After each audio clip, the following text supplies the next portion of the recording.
7 अक्टूबर 2023 से हमास के नाम पर इजराइल गाजा में लगातार जुल्म ढा रहा है। रोजाना इजराइल के बम गाजा के बेकसूरों को निशाना बना रहे हैं।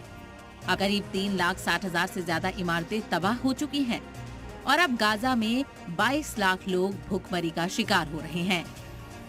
इस बीच रमजान के पेश नजर आर्जी जंगबंदी की कोशिशें तेज हो गई हैं। मिस्र की राजधानी काहिरा में सीज फायर पर मुज़ाकरात जारी हैं। हमास के एक सीनियर लीडर का कहना है कि अगर इजराइल मिस्र में जारी मुज़ाकरात के दरमियान मुतालबात तस्लीम कर लेता है तो गाजा में 24 से 48 घंटों के दरमियान जंगबंदी मुमकिन हो सकती है। वहीं अमेरिकी सदर बाइडेन की इंतजामिया का कहना है कि इजराइल ने गाजा में जंगबंदी के फ्रेमवर्क को कबूल कर लिया है, जिसमें बंधकों की रिहाई भी शामिल है। इस बीच अमेरिका की वाइस प्रेसिडेंट कमला हैरिस ने गाजा में तुरंत सीज फायर की मांग की है। कमला हैरिस ने इजराइल से अपील की है कि वो गाजा में इंसानी मदद में इजाफा करें। कमला हैरिस ने गाजा के हालात को फलस्तीनी लोगों के लिए इंसानी तबाही करार दिया। 3 मार्च को अलबामा के सेल्मा में एक तकरीब में बोलते हुए कमला हैरिस ने कहा कि गाजा में लोग भूखे हैं और वहां हालात बेहद खराब हैं। इजराइल की हुकूमत को गाजा में इंसानी मदद पहुंचाने की अपनी कोशिशों को बढ़ाने की जरूरत है और इसमें किसी तरह की बहानेबाजी नहीं चलेगी।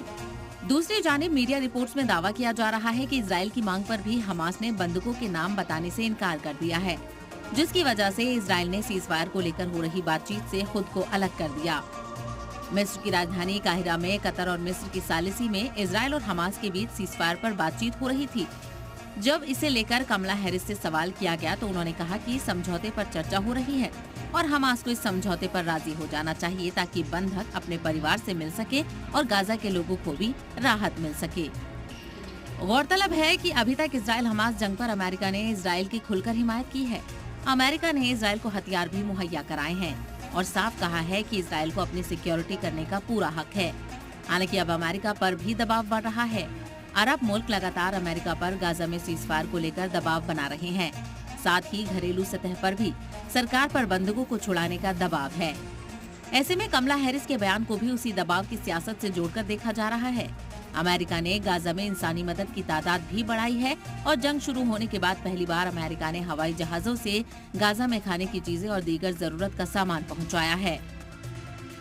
इसमें कोई शक नहीं है कि अमेरिका ने इजराइल हमास जंग में इजराइल की खुलकर हिमायत की है और अभी भी कर रहा है। यही वजह है कि दुनिया के कई ममालिक ने इस जंग का जिम्मेदार अमेरिका को माना है, लेकिन अब अमेरिका के इस बदले रुख पर दुनिया इसे अमेरिका का दोहरा रवैया बता रही है। सलाम टीवी के लिए नदीम अहमद की रिपोर्ट।